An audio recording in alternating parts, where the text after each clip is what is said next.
wake up, hit 100 push-ups, then I'm at my route. Check on my stocks, see how they looking, then I'm sliding out. When you start seeing your progression, you stop having doubts. And what's the point of having clout if you can't cash it out?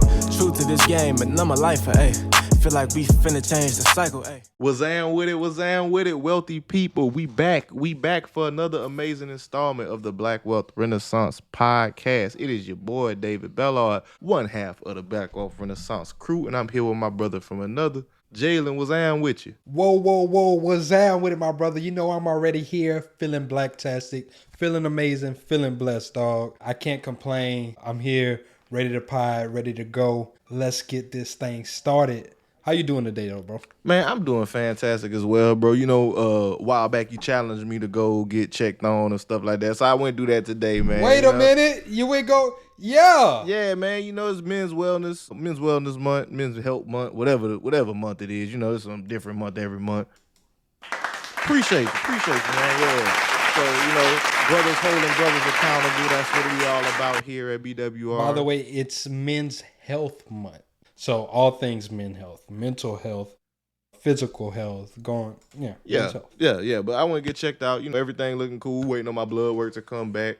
Started getting, you know, the process started for the knee. And recently I took up cycling. So I picked up a bike recently. That's one of the things I used to love doing as a kid. You know what I'm saying? Riding bikes. But it's actually a good exercise for me. I hadn't been able to go to the gym like I wanted to these past few months, because I can't really lift weights. So this actually gives me like a low impact type of workout that I can do and still be enjoyable where I'm not just standing on a stationary bike. I get to ride through Dallas and stuff. So it's been cool, man. It's been helping, you know, getting my exercise in, looking at the city. What's up, man? That's what's up, man. I definitely have a funny joke, though. The minute you said I've been cycling, I just pictured Squidward in my head. I'm like, this nigga David riding around like Squidward around this bit. I'm Squidward. We're all Squidward. Bro, shut up talking to me, bro. But nah, man. Actually, if you're in Dallas, I'm joining a bike club. That's something that I did Saturday. Or YOG. Shout out to our boy Will Haggins, friend of the show. He's been on an episode of the pod before. Amazing event producer out here in Dallas. Has a festival coming up in November for YOG Fest, and they started a bike club. So if y'all in Dallas, the Dallas area, man, definitely check them out. I think their IG is at 4YOG Fest. But yeah, check us out, bike club, stuff like that. But how about you, man? What you been up to? How's life? Life lately has been kind of chill. My thing that I've been kind of doing to get away, I've been going back fishing since the weather been good. So that's been pretty good. My mom and them came out to Houston. Okay, that's what's that. This past weekend too, so that was pretty cool. My wife, we got her family. They just moved in a whole camper up here. So we're getting ready for the baby due in August. So that's been kind of like my life, bro. Just that, locking in on this, and then also finding this cybersecurity job, dog. Yes, sir. I love to hear it, man. We still praying for a safe, successful delivery of the next baby, man. Shout out to you. Can I say your name? Nah, we can't do that on the pod. I can't do that on the pod. We're gonna wait. All right. Wait a little bit longer. That's cool. Yeah, man. As always, guys, we have another great episode of the show planned for you today. Before we get into it, we always ask that you leave us that 5-star rating and review. You know we need that. I need it. Yeah, look at him. He's scratching his neck like Tyrone Biggums. We need that. Need it. You know what I'm saying? I need it. Well, how SpongeBob? I need it. We need them 5-star ratings and reviews, bro. They really do help us continue to grow the show and push out the message. And today we have a very good episode. I think is we've been getting some positive feedback a lot about the conversations we've been just having, you know, when it comes to money and mindset and some of the practical things. So that's some of what we plan on doing today. Yeah, y'all continue to give us feedback. This is what we're here for. We're here to elevate the culture and uplift through positive media. You know, a lot of times we talk about black media and it's on the bullshit. Well, this is black media that's on some positivities. Yeah, we about to get into it. To speak with positivity, man, Jalen, I think it was a clip that you actually want to open up with, right? Yes, sir. I actually got it already queued up. Let's get it. Can you see me? Yes, sir. I see you now.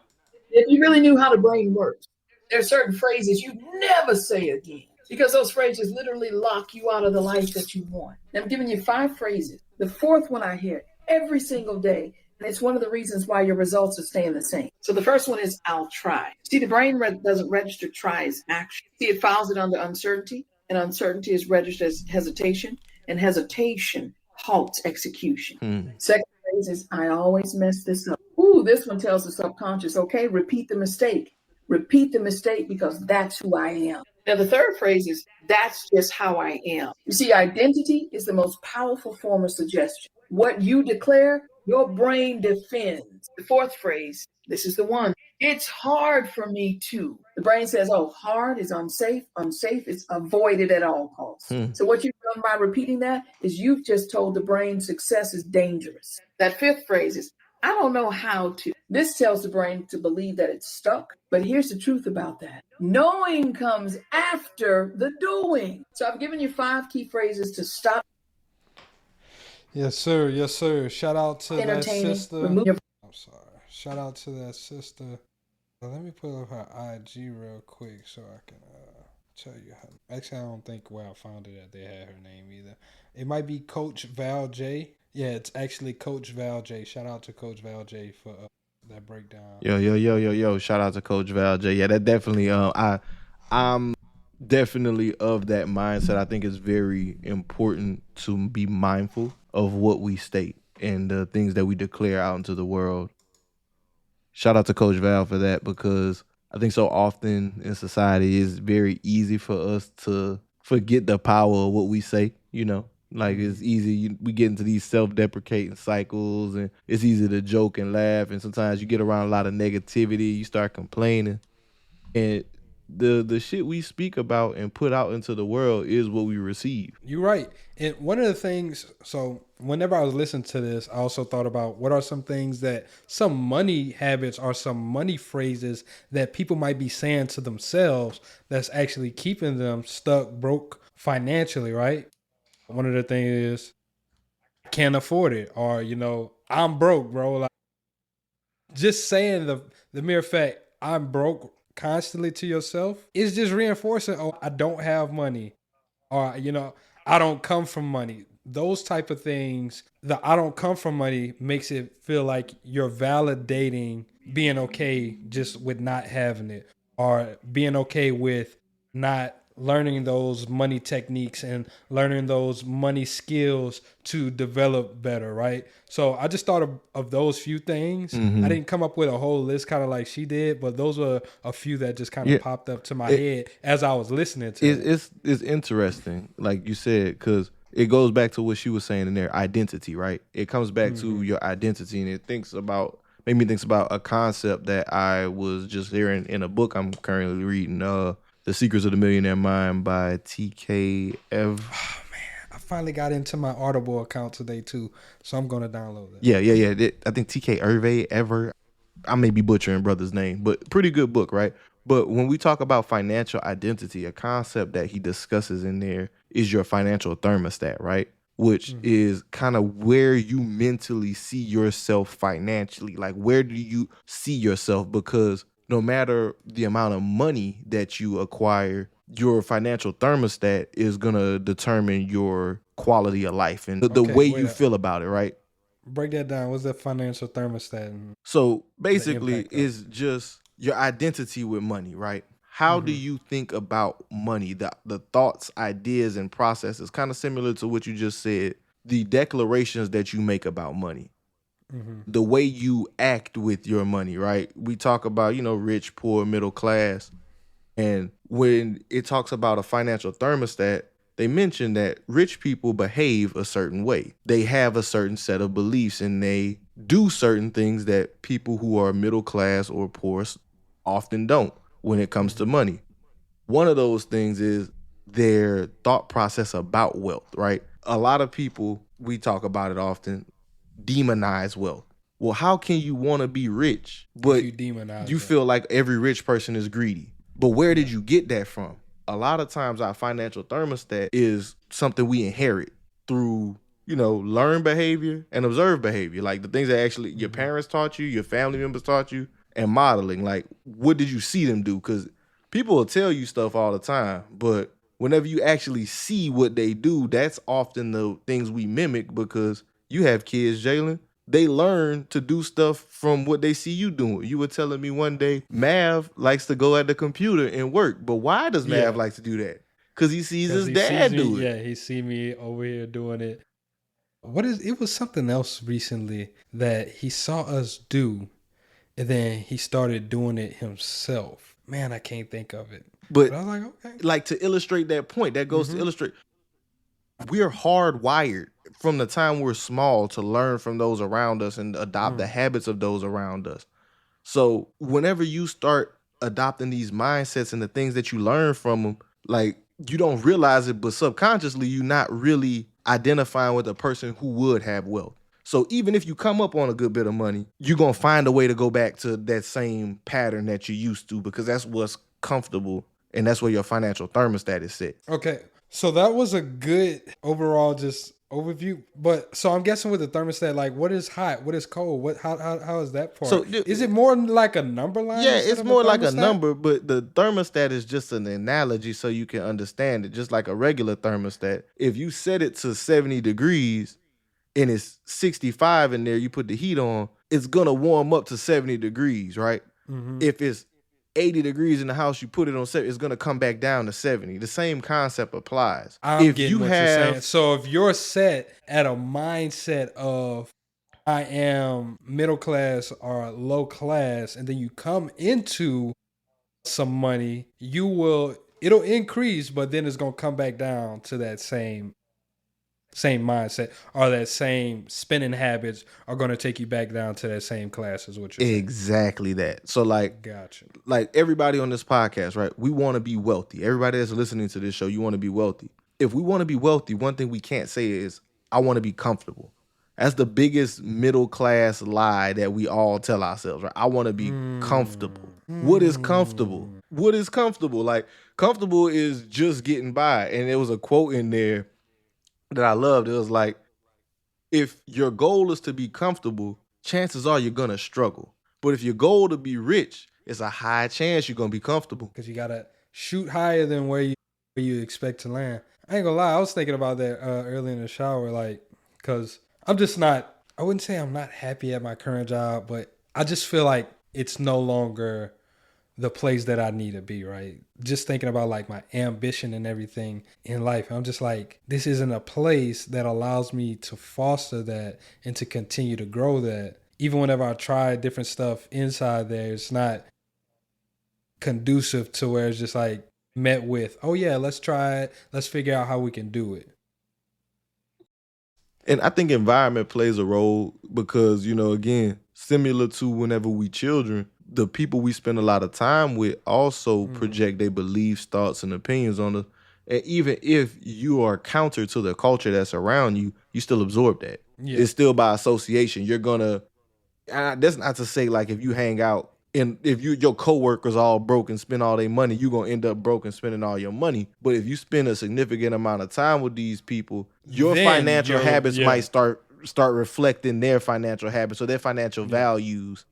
Because the conversations we have often dictate how we allocate in our funds. I know whenever me and my friends started talking about investing more, I started investing more. Right. When I had friends that invested, it was easier to do so. People talking about saving $10,000. It seemed a lot more reasonable versus people who've never seen $10,000. And achievable as well. And like you were able to obtain those things just by being in close proximity to those people, which is an interesting fact I kind of bring up where you're talking about environment. Do you know what's one of the biggest factors of determining if you're going to be wealthy or not? I know people always say the 5 people you're around, right? Like that? Not that. It's actually your zip code. Okay, all right. Talk to me, man. I'm intrigued. So I forgot where I was reading it at, but they're saying, you know, basically based on your zip code, that's your proximity to not just your household, but your environment. Your surroundings, your physical environment. Yeah, your community, right? If you're in a wealthy community and you're seeing all of these things, that's just your normal life, right? That's what you've come to be accustomed to. That's what you're used to. And to take this deeper, like that even goes into whenever we talk about white privilege and everything like that, right? Sometimes they really can't understand us because they've never lived our world, bro. Like they've never experienced the things that we had to experience. They don't know what it looked like to live on the block, to only have They don't know what them these fried things. bologna sandwiches hitting on. Exactly, What the big bro. block of cheese my mom them was hitting on. Them commodity boxes. They don't know nothing about that shit. Exactly. If anything, they just pass through the hood and it's like a fathom, And like lock their doors. a mysterious world that they've never interacted with. So like whenever I read that, I was like, damn, that makes so much sense. Like your zip code, because that's the schools that you're going to. I was reading something on Instagram. I don't know if this is fact or not, but I did see that predominant schools that are in predominantly white districts are getting like $23 billion more funding than schools that are not predominantly white, that have Black, Latinos, and other ethnicities. Was that the thing about Austin?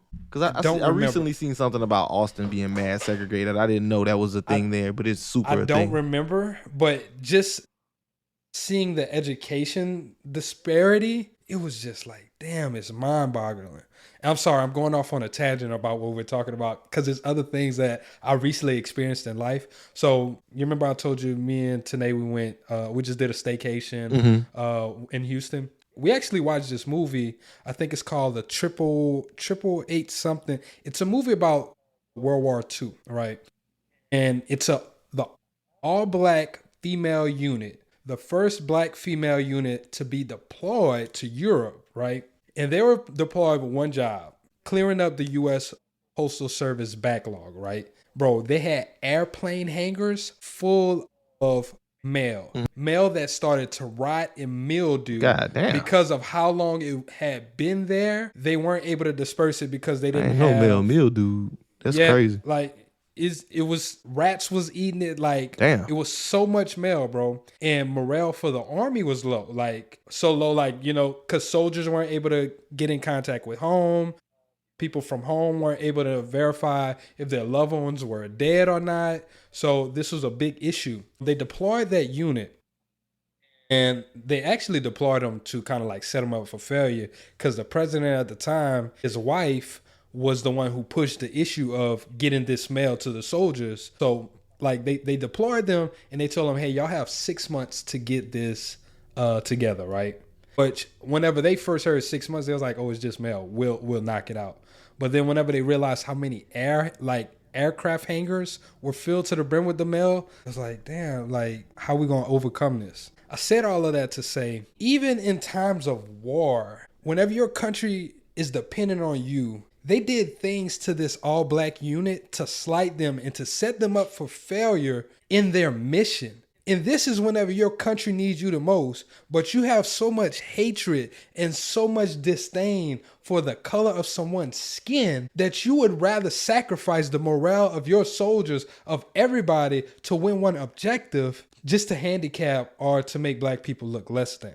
Whenever I read that thing about like the schools and the disparities and everything, like that made me think of the same thing, right? Like right now, China and the US are at a clash. Like you have so much disdain, or your system is so much set up for failure, for fuckery, for bullshit. I'm sorry, y'all, for cursing, that you don't even see investing into these kids, investing into these communities. It makes America stronger as a whole. Because if you give these same black, white, Latino, the black and brown, these other communities, the same resources, the same things that these white schools have, America as a whole is stronger.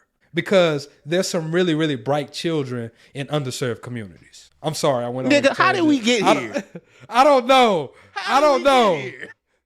I don't know. This nigga talking about niggas in school. I don't understand how we got here, but I do agree with the sentiment that everybody is capable. And I think this financial divestment also bringing it back. We got there. Yeah, we got from environment, bro. It all started with environment. Yeah, but bringing it back, right, to where we were with the environments and the environments that creates, right? It creates people in cycles of poverty. And the language of poverty is what we really are discussing here. And the things that you can do to combat that is what we really want people to leave with from this conversation. And it's a lot of it is really just changing your language. Because the words that we use, they program my beliefs, and certain phrases, especially in communities, underserved communities, they carry economic trauma, the trauma that Jalen just referenced, right? Like the type of stuff that the beliefs, like, oh, money is, that's rich people shit. The same shit that keep people money buying is the root of all evil. Yeah, every rich person that's got rich, they had to fuck somebody over. They had to do something bad. So that's morally incorrect to be rich. I rather those type of things. Yeah.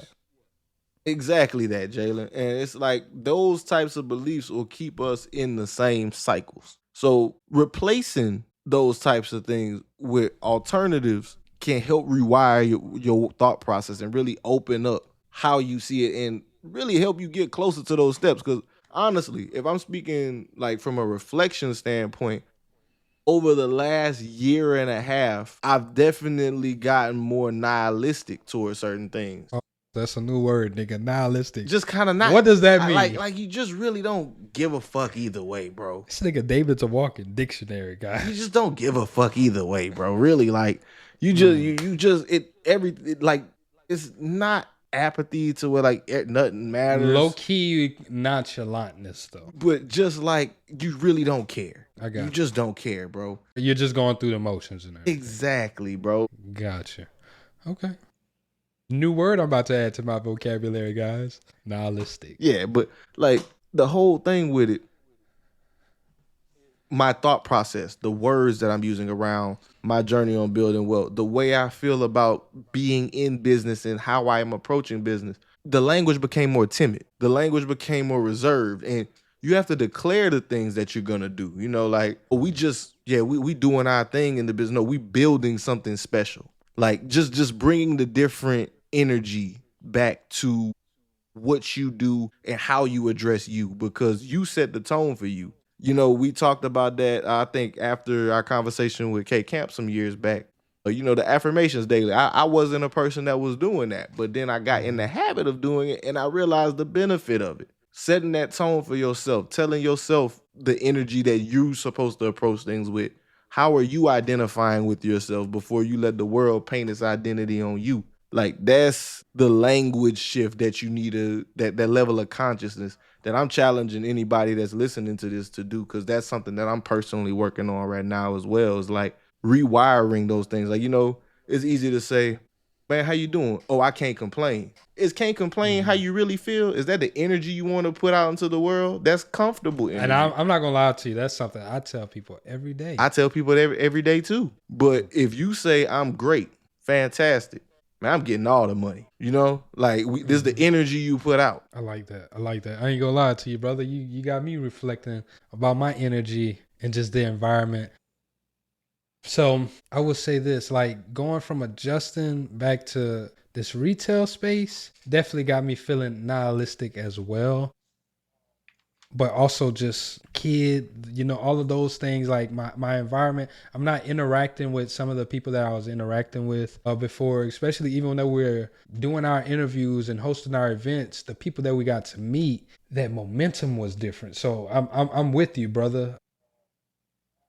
I think you just kind of gave me a wake-up call, because even the affirmations, that was something that I used to do as well. I used to have it written on my mirror every time I wake up. Like, it's the first thing I'm doing while I'm brushing my teeth and everything, I read my affirmations. I would say that to myself. And I need to get back to that, especially just to be the best version of me for myself, but also for my family. So I definitely got to take that mental Rolodex. Trust me, I understand. And that's the challenge to everybody, again, that's listening to this. How can you inventory your thoughts? How can you control your thoughts to make your day go better or shift some of those struggles that you've been having? Because that's one of my things. Like, I know I've been discussing purchasing a home. I've ran across a couple challenges. I'm not going to discuss those challenges. I'm not going to blame others for those challenges. I'm going to find a solution. That has to be the mindset and mentality that we approaching things with, especially whenever we on these journeys.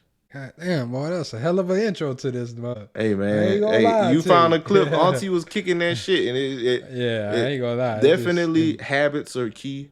That's something that I'm working on again. I think whenever we first started this, we were like booking podcast junkies Yeah, off of like for cut like off music like a and year, everything, bro. year and a half, and I realized over time you get comfortable, you start creeping back into old habits. I caught myself, man, I'm watching more fun stuff and listening to music. I ain't listened to a whole book in 3-4 months. What you doing? You ain't even open the app, nigga. You ain't even, like, what are you Think feeding about it. yourself? Yeah. What are you feeding yourself? So you gotta always have that level of cognition. If you listening to the pod, obviously, you are definitely, you're coming here for something like that, right? And that's what we're here for. And as a person who hosts the podcast, I just want to give y'all that level of transparency. I fell short. It's okay to fall short, but it's bringing it back to center and locking in so you can present as the best version of yourself. And that's what I aim to be and aim to strive to provide to y'all moving forward. So, Man, where do we go from here? moving on, man. Moving to the next. That's right. That's the end of the pod, guys. Hey, that was a lot of pod right there, though. I ain't gonna hold you. That could be his whole I'm own. joking. That could be his whole own little thing, dog. That's a whole conversation in itself. No, moving forward, right? We do have another topic that we want to get into. And this is a little lighter, man, but it's still similar on our wealth building journeys. We always about saving our money. Is this video you didn't let me watch? Yeah, this is the one I ain't let you watch. You got it queued up already? I'm about to cue it up right now. Building wealth is about more than just the money you make.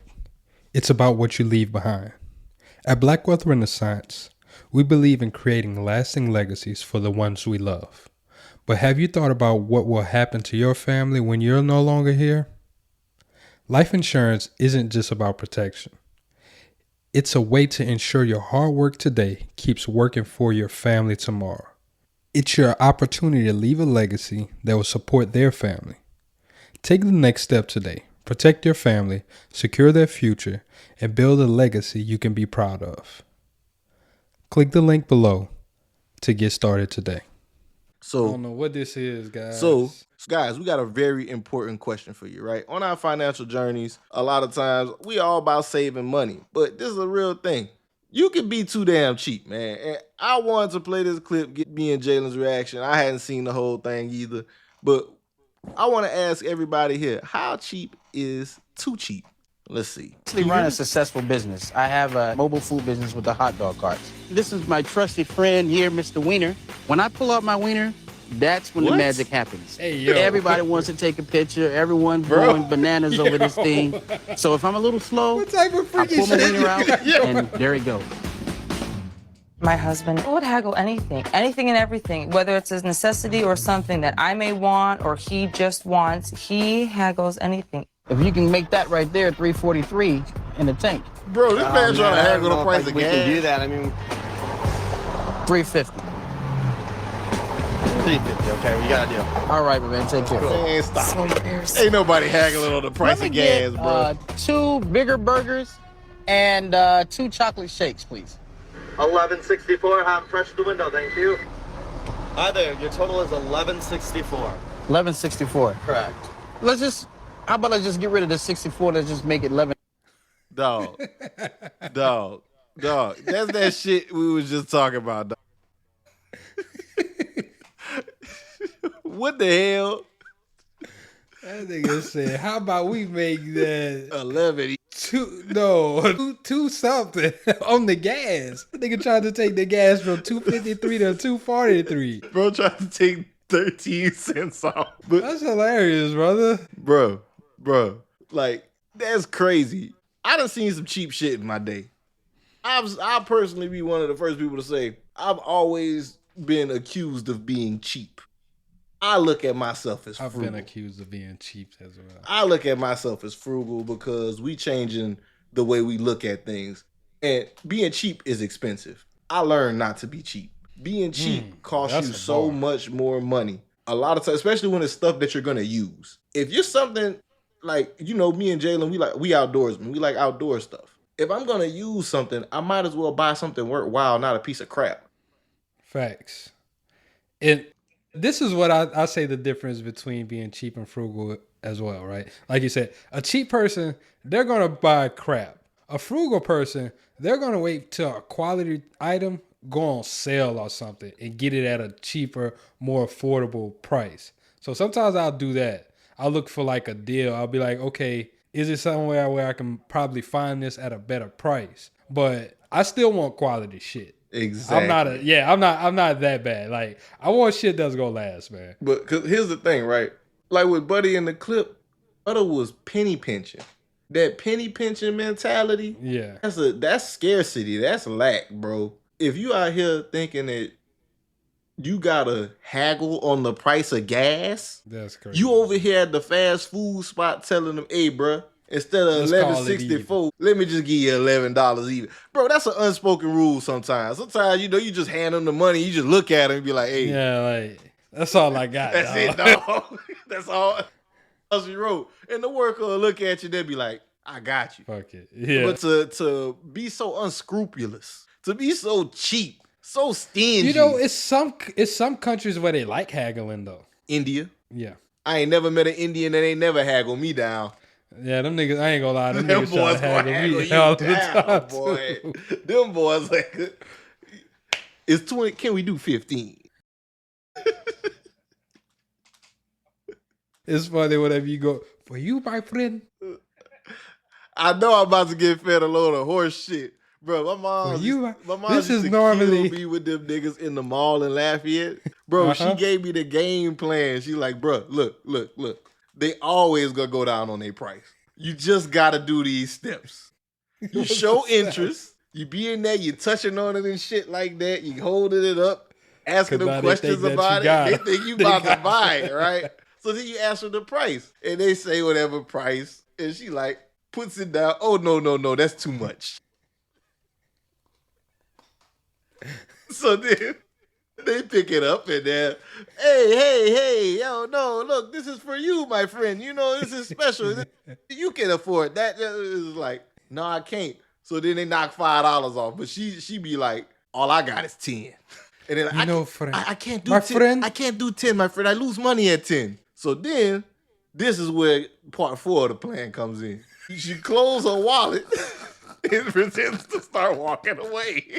And every time, it worked every time, the boys will say, I will take the 10. I will take the 10. Just for you. Don't tell anybody. This is a special deal. This woman used to kill her with that tactic, bro. Killing her, bro.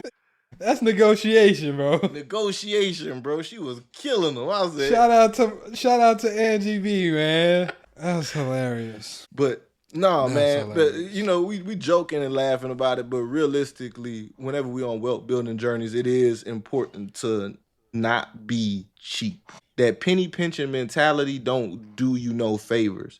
Because if you too cheap, you get in this mentality that you gotta save everything. And as we discussed last week, just throwing money in a savings account, that's one of the worst things you could do with your money.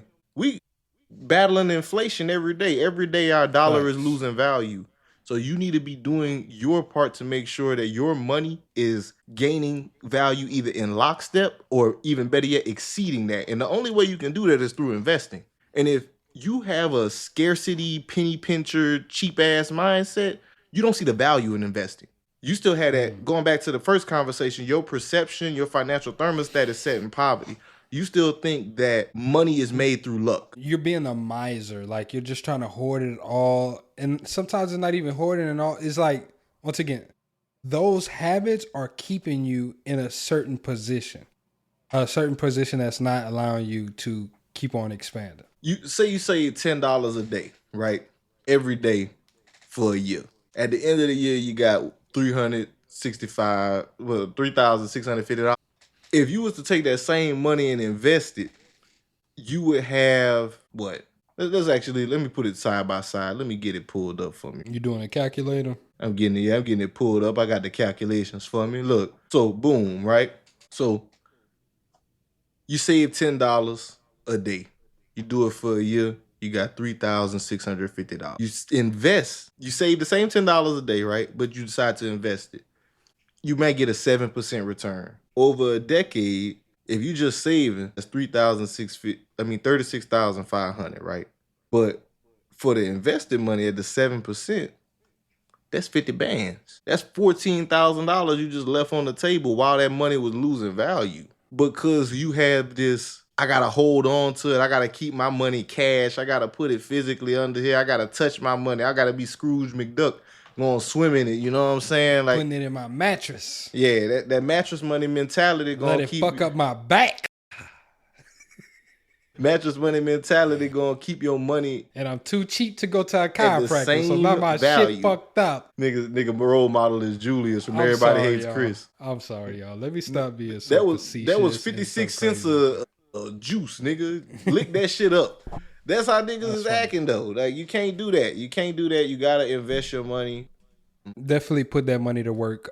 One of the coldest things that I ever heard like about money, and I think this might have been from Julian Gordon who said this. Julian said money is currency, and money flows to those who know how to make it flow, right? So if you cut off the flow of money, if you're just saving it, if you're not making it double, if you're not making it work, making it flow, it doesn't continue to flow to you, right? It's like you putting a dam at the base of like a river or something. It's just going to back up. But if you ever pay attention to dams, at one point, all that water that was built up, somehow the dams always start drying out. The reservoirs always start drying out. Take a look at the reservoir out in Las Vegas. I think Hoover Dam is actually drying up too. Like the water levels are going low. So that currency, that flow, you want to keep that money flowing. Because it's that resistance. It got too much resistance. Money gonna go. I see what you're saying. It's gonna go where it's easy for it to go, like water. Yes. Yeah, just like water, brother. Yeah. So, man, on that conversation, when it comes to cheap people, I think another way that cheap people really lose with that whole, frugal, I gotta keep every dollar mentality is they get scared to bet on themselves. And betting on yourself is usually the best return. Like It's always gonna be the best return. Any stock, any real estate investment that turned a return that was sizable, it was a bet on yourself more times than not. Facts. You had to bet on yourself, your knowledge, your skills. It was risk associated with it. And one of the lowest risk things that I think cheap people miss out on that they can do to improve their financial standing is upskilling. As you just talked about a couple weeks back, you passed your Security Plus test. Like, that's upskilling. Taking the time to invest the money that you're saving and holding on to. That's something me and you've been doing our whole life, brother. And like, just to point out, like, whenever you got fresh out of college, right, you ain't know what to do, but what you do? You went to paramedic school. Well, not paramedic school. You went school, to EMT school. You and I, once we kind of got through, figuring out life, we would go get these adjuster's license. Another upskill, we got insurance adjuster's license. Like, we see insurance agent's license. You know what I'm saying? Yeah.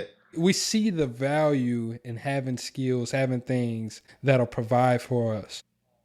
And we've seen the returns of those things. Once again, as an adjuster, I'll say this quite out flat. Being an adjuster was the most money I've ever made in my life. Like, the most money I've ever made in my life.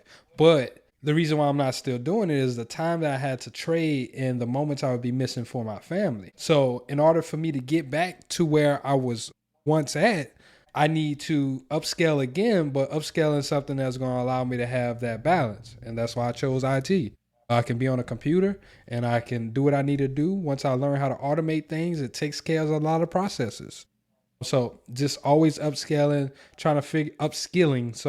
and trying to figure out other ways, like, just keep on doing it. I think that's also another thing. I'm not going to say cheap, but kind of like the environment thing that we talked about earlier. And it falls into that investing in yourself. Investing isn't just money. It's also, once again, reading those books. What are you putting into your brain?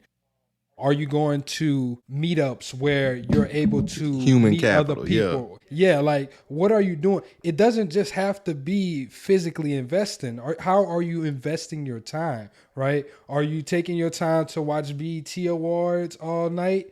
Or are you using that time wisely to, once again, upskill and change your position on things? So it all falls into that. So I think that's it for how cheap is too cheap, man. Yeah, for the most part, bro. Just don't be so damn cheap that you're not willing to invest in yourself.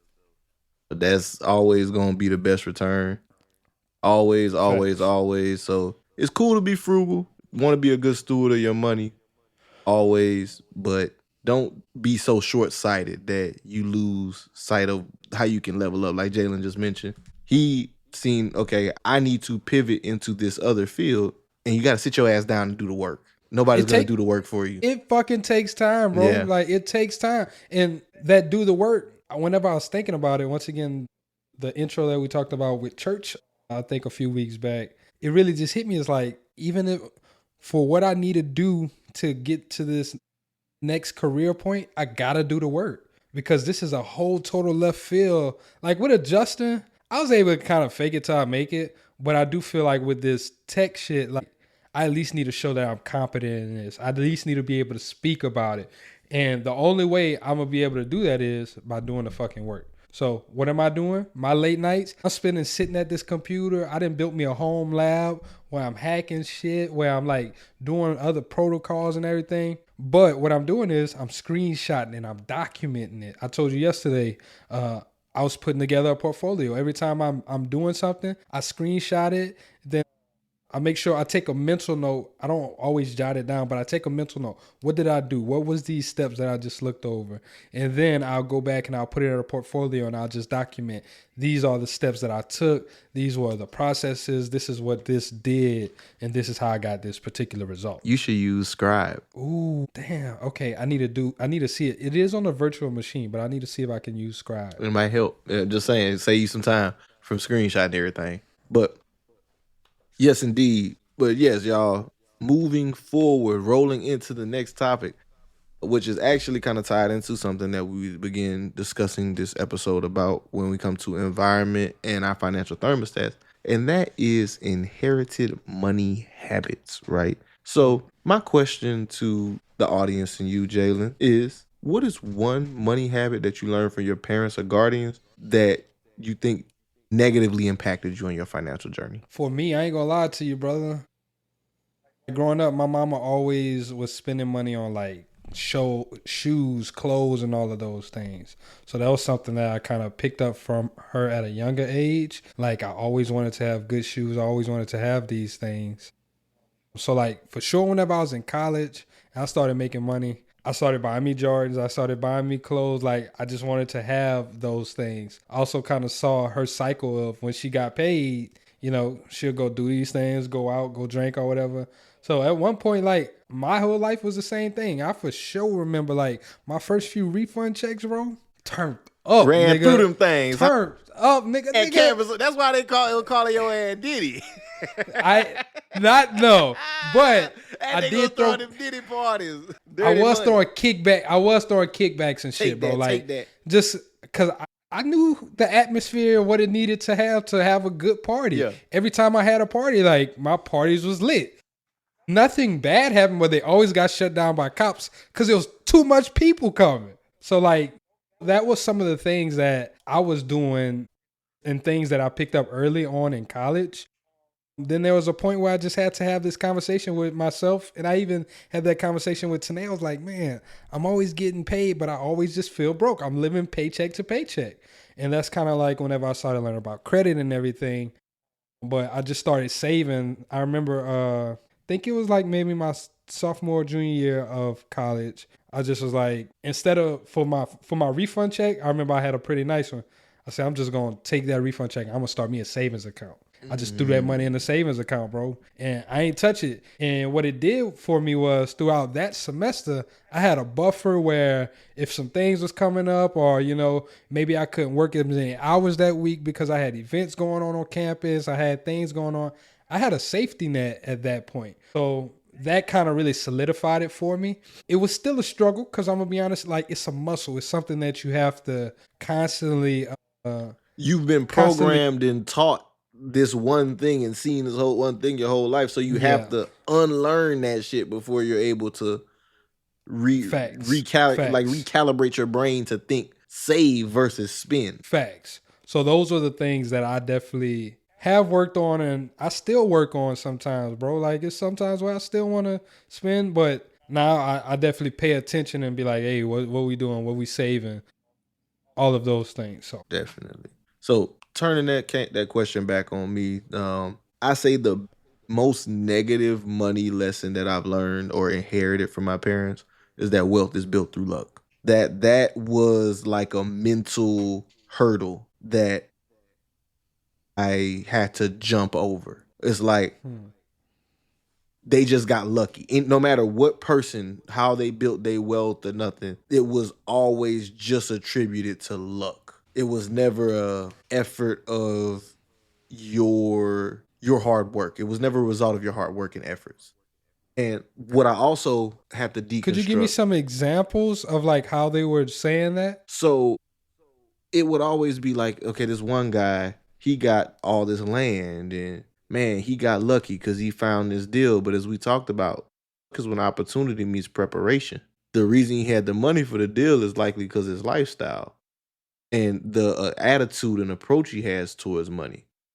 My dad has always been a kind of a not exact to the number or real stringent when it comes to money. He's more of a like money comes, money goes type person, which it's true, right? Money does come and money goes. But if you don't put any intention toward it or pay it the proper attention, you overspend in categories because you're not actively managing your money and you fall victim to bank account accounting. And a lot of times you're still saving, you're still doing better than you were before, but the lack of intentionality is something that I had to kind of like dial back. It's like, no, okay, if I'm saving money to build wealth, there's going to be certain things I'm going to have to sacrifice. Some of the social events and things that are comfortable to pay for, right? Like my dad, okay, example. He's the type, he likes to enjoy people have a good time, right? So he'll cook and have friends over and shit like that. But he'll finance the whole thing. So you're spending all this money and some of the same niggas that you talking about got money saved and put up and all this shit like that. They showing up. Come and eat off of your dime. They come and eat off your dime.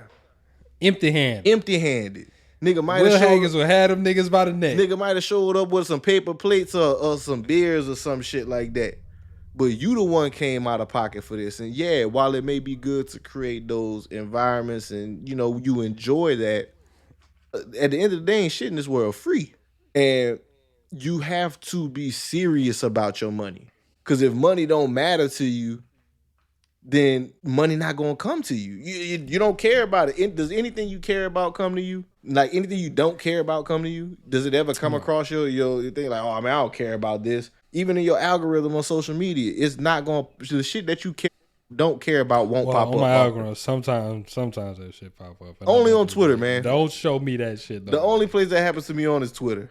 Twitter be giving me the most random notifications. Instagram give me bullshit sometimes, but I know why it gives me bullshit. Is that one motherfucker who sent all of that shit in that chat. Stop clicking on it. Sorry, y'all cussed again. But no, those types of behaviors and thoughts toward money, I think that's really it. Like thinking that they're lucky when really it's just behavior. They're a bit more frugal than that. Like, yeah, it's cool that you want to get everybody together, but you look at doing that twice a month. That's $400-$500 that you done spent that you could have invested towards something or saved towards something. It's just those types of things. I think that's something that I had to deconstruct. You don't always have to be the financier of everybody's good time. And it's okay to say no to people wanting you to spend money on a good time whenever you don't really want to spend that money. Facts. Any other things that you can think about? Nah. Well, listeners, if y'all have anything y'all want to share, if y'all want to share y'all stories, y'all can leave it in the chat. Leave it in the comments. I'm sorry, not the chat. Leave it in the comments or email it to us and we'll review some of them live on air. Make y'all feel like y'all part of the show, man. Shoot us an email at podcast@blackwealthrenaissance.com. Definitely. So yes, move on to the next one. Yes, sir. Last part is actually something that I kind of like spoke about just briefly, was the credit, right? And keeping along the theme that we've been doing, kind of where we talked about the budgeting, we talked about ways to save, want to give some type of financial, strategical, but applicable financial, I'm not going to say advice, but financial education and things that you can do to improve your financial well-being. This one we're going to be talking about credit. When most people think of life insurance, they think of death benefits.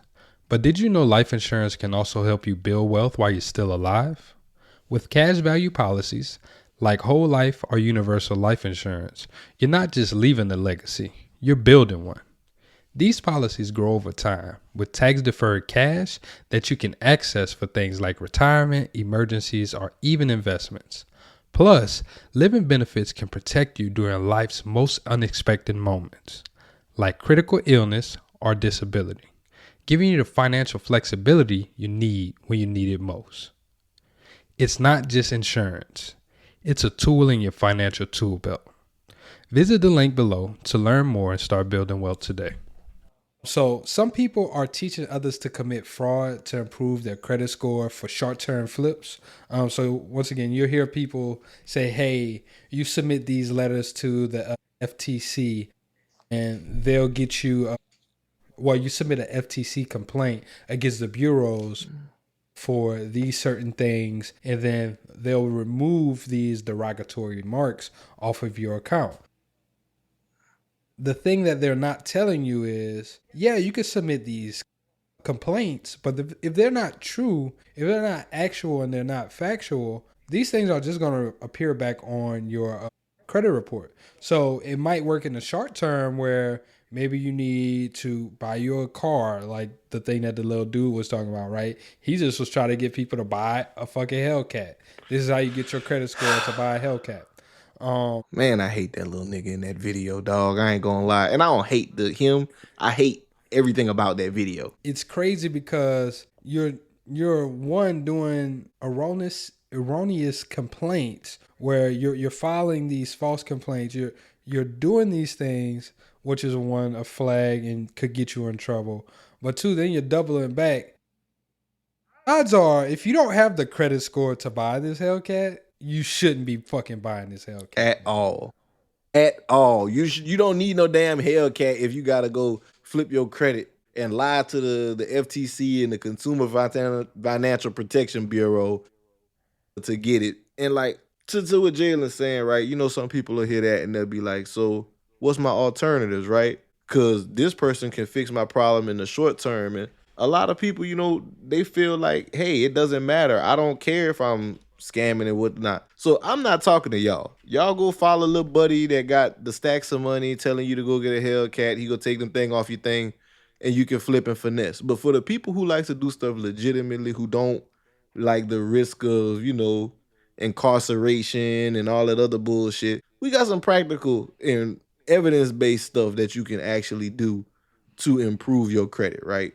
In the short term. It's not that complicated. A lot of times people, you know, they try to make it harder than it is. But realistically, you could do this yourself. A lot of people are using ChatGPT and AI to draft letters and dispute letters and things of that nature so that you can really leverage the tools at your advantage, at your disposal to your advantage to clear stuff up like this. All right. First things first. We mentioned it kind of, but not really. First thing you're going to have to do is pull your credit report. Look for those errors because there probably are some errors. Wasn't it just a large data breach for another one of those?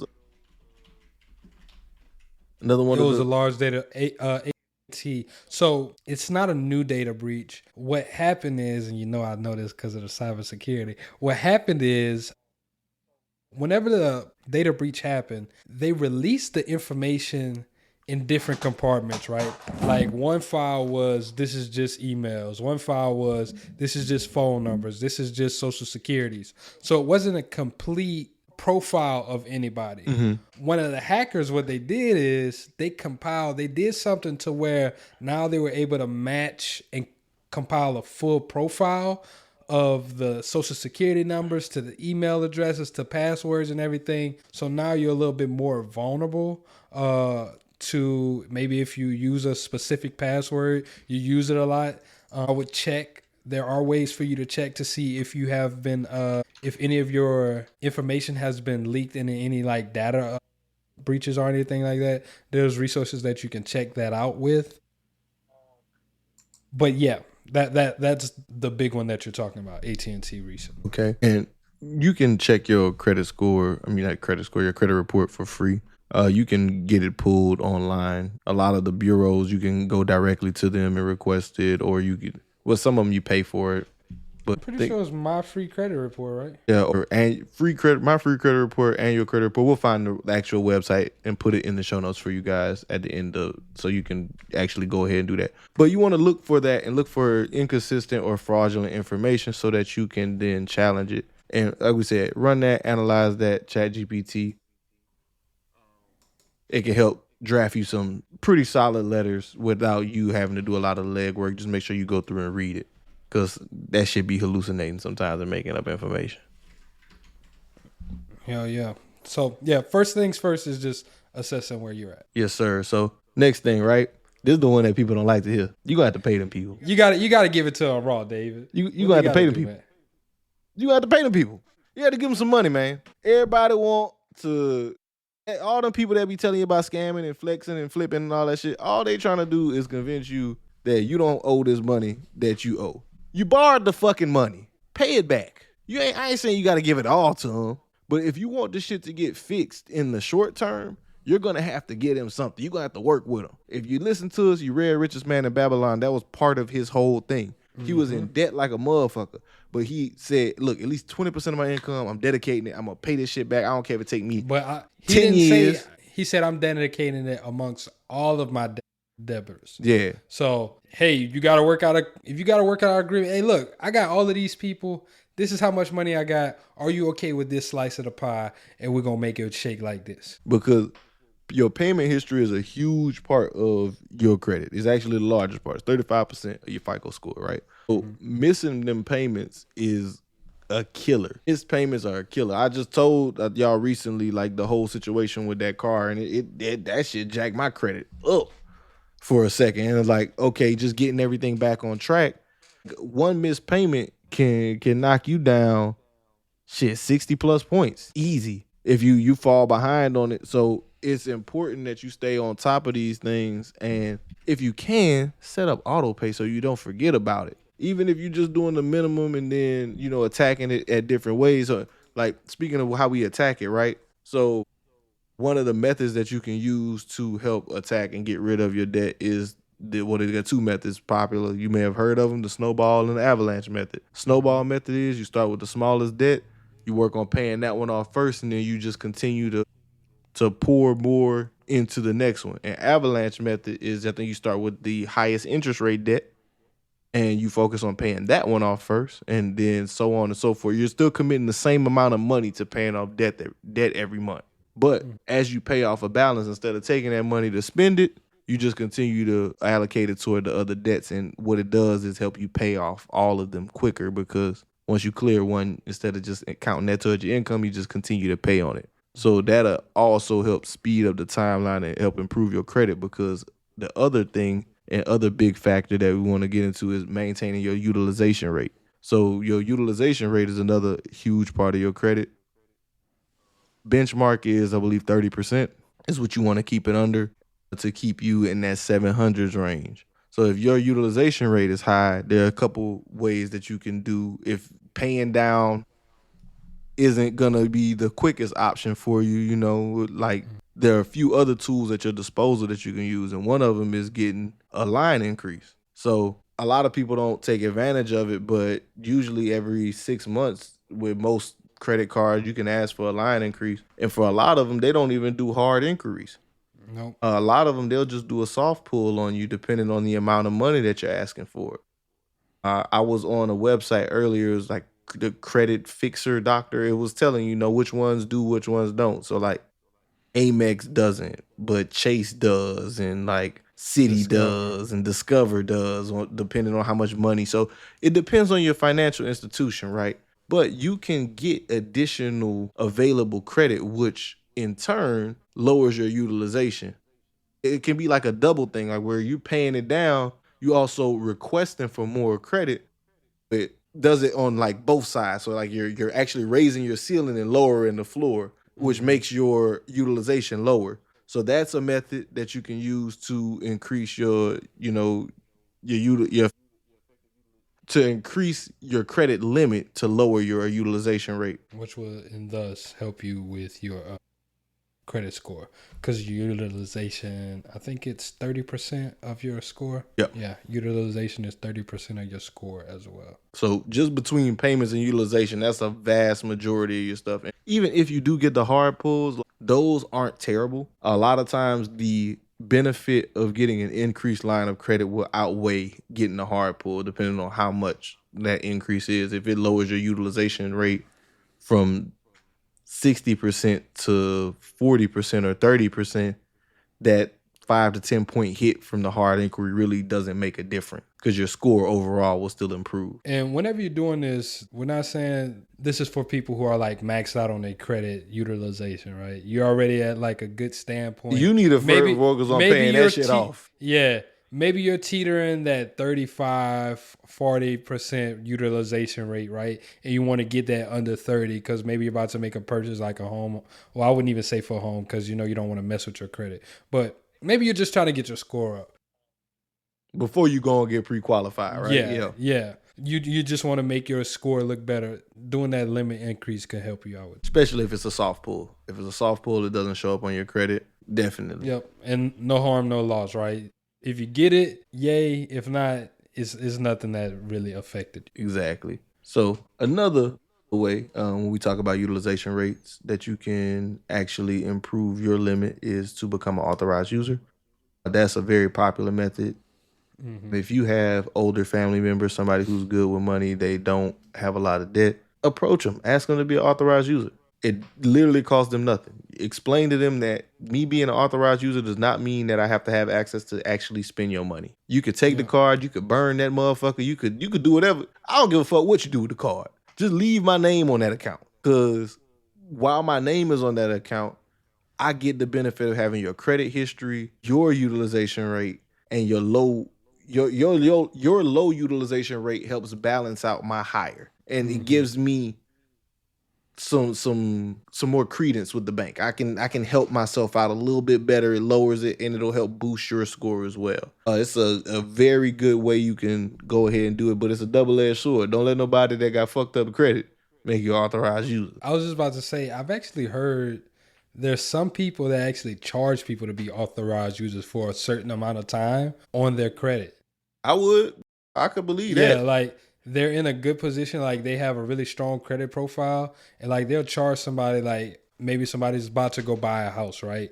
And for the next year and a half, I'll put you as an authorized user. You save up your money and everything, make your credit score look good, and then once you purchase your house, I'll drop you as an authorized user. Yeah. So I say that for two things, right? One, if you are a person who has challenge credit and you're trying to make that purchase, that's a good way for you to, once again, increase your credit score. Maybe you have to pay to play. Two, if you're someone who has a good credit score, that's a good way for you to make a little bread. Exactly. Yes, sir. So the next thing is, monitor your credit and avoid new inquiries, right? Once again, we just talked about these hard pulls can drop your score by 5 to 10 points, but it does two things again. So depending on how many new inquiries you're going for, let's say you just got one or two within the past few months, it doesn't look like a red flag. But if you see someone who has 3, 4, 5, 6 hard inquiries, it looks a little bit different. Like, well, this person, it tells the lenders one or two things. This person is either about to hit a hard time and they're trying to get access to capital by doing all of these hard inquiries, or two is a red flag for like you fraud or anything like that. And then it once again, you do 4 or 5 of these, that drops your points, your score. Do 5 times 10, that's 50 points that you just got dropped as well. So it doesn't paint a good picture, and it doesn't do you any justice whenever you're getting all those hard pulls. That's why I always tell people, before you buy a vehicle, go ahead and get pre-qualified. Walk in there with your own money. Walk in there with your own check. Because whenever you go to these car dealerships, they're going to run your fucking credit. They're going to run your credit at all of these other different lenders to see who's going to give them the best rates so they can come lock you in at a higher interest rate on their spread. Them boys going to pass you around like a $2 hoe. That's what it sounds like to me. That's exactly what's going to happen. And jack your credit up in the process. That's exactly what's going to happen. Indeed. But man, that's just a few ways, a few actionable things that you can do. Because as we know, good credit is essential and important.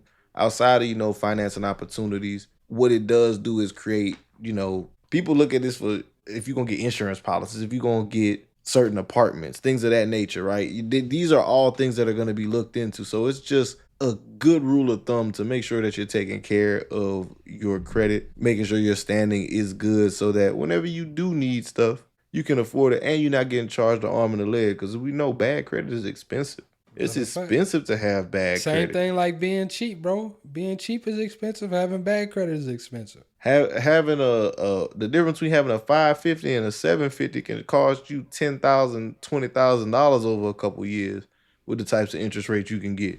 Like you remember that one we seen with that Hellcat with that percentage? Oh boy, Kirk.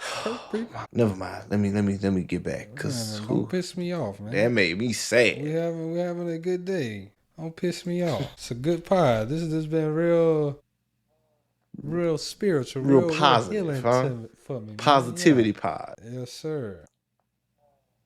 David, do you have anything else beyond that you want to kind of get into? Nah, man. I think I want to save the next topic for another day, man. I think this is a bigger topic than the throwing at the end of a pod. So I think I'm good here, bro. Bet. Well, I just want to say thank you to all of our listeners. Once again, let's just think about some of the things you heard in this episode. Think about changing that mindset, becoming more abundant, shifting the things that you're saying to yourself, being intentional with your words, right? Making sure, know that your words have meaning and your subconscious is picking up on those things. So being intentional. David, I'm challenging you to get back into the affirmations. If you're not, I'm challenging myself to get back into the affirmations. I'm waiting till my wife come back, have her write on some sticky notes for me because my handwriting's terrible. That's why I don't have a quote this week, y'all. My wife is in Louisiana. Hey, we love self-awareness. I'm struggling. We love the self-awareness because, look, nigga, I don't write good neither. But shit be chicken scratch. My handwriting is terrible. So shout out to my wife for doing that. Thank you, baby. I love you. So, let's keep on practicing those things. Once again, think about, is being cheap costing you more? Sometimes it's okay. Go ahead and get the better thing. Y'all ever saw those plate commercials where you got that one flimsy plate? Wimpy. Yeah, you'd have made you a nice meal. Blah. Folded. Folded quicker than an NBA player around Taylor Rooks. What? You've never seen NBA players around Taylor Rooks? Nah. These niggas lose all their composure, nigga. Everybody turned into Michael Jordan around Taylor Rooks, nigga. Everybody got this cold story around Taylor Rooks. Anyways, back to the pod. Being cheap costs you more in the long run. I'm gonna have to look at it. I did not know that. But yes, being cheap definitely costs you more in the long run. But yeah, man, as always, family, make sure y'all leave us that 5-star rating and review. You know what we need. We know what we do. It is one thing I wanted to talk about before we get up out of here, bro. We're talking about the credit, but I wanted to talk about all the areas that impact. We didn't go through the 5 areas that impact your credit score. We just briefly mentioned 2 of them. Okay. I feel like we'll be doing a disservice not speaking about all the areas. So David mentioned payment history being 35% of your credit score. I mentioned the amount owed is 30%.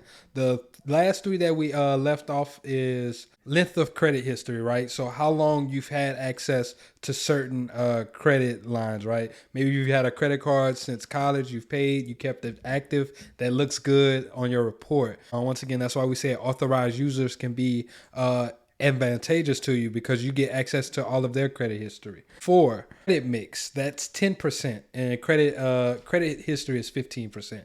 Credit mix is 10%, right? Whenever I was going to buy my truck, they told me I didn't have a good credit mix. All I had was credit cards, so that made me a little bit challenging to be a lender, but they played me because I had freaking pre-financing and I didn't know what I knew.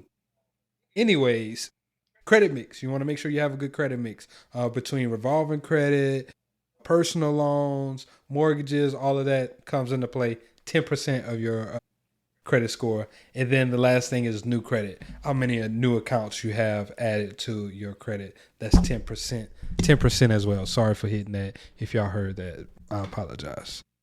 Yeah, David, I'll let you get back to the last part of your intro. It's all good, bro. But no, as always, y'all, thank you, Jalen, for sharing that last little tidbit. No problem. Make sure y'all leave us that 5-star rating and review. It helps us continue to grow the show and elevate. Get this message out there to people. If you enjoyed this episode, if you thought it was trash, let us know, man. We always down for some feedback. But what we want from you guys most to leave with this one is to do an inventory, audit. Well, myself, that's the challenge. Audit your thoughts. Be mindful of what you are doing. Challenge that I'm accepting from the book I'm reading is to attempt not to complain for the next 7 days. Not out loud and not in your thoughts. That's a good one. And see the changes that it'll bring. So that's something I'm working on, trying not to complain. I challenge everybody that's listening to do the same. But that's all for me, man. You got anything you want to leave them with before we close them out with a prayer? Nothing else that I have like just pressing that I want to get to, man. I think we covered a lot. Okay. All right. Cool deal. We'll close us out. Pass the clap. God, I just ask you, just put it on my heart. We ask that anybody who listens to this, they receive financial abundance, they receive spiritual abundance, first and foremost, a spiritual connection with you, better understanding of themselves as well, mental abundance, especially through Men's Health Month. Everyone has great health. Everyone is living greatly. We ask that you also give us financial abundance through all areas of our life. We keep you and everybody else in our prayers. In Jesus' name, amen. Amen, amen, and amen. As always, y'all, from his lips to God's ears. Until next time, y'all stay black, stay beautiful, stay wealthy. This is BWR signing out. Peace.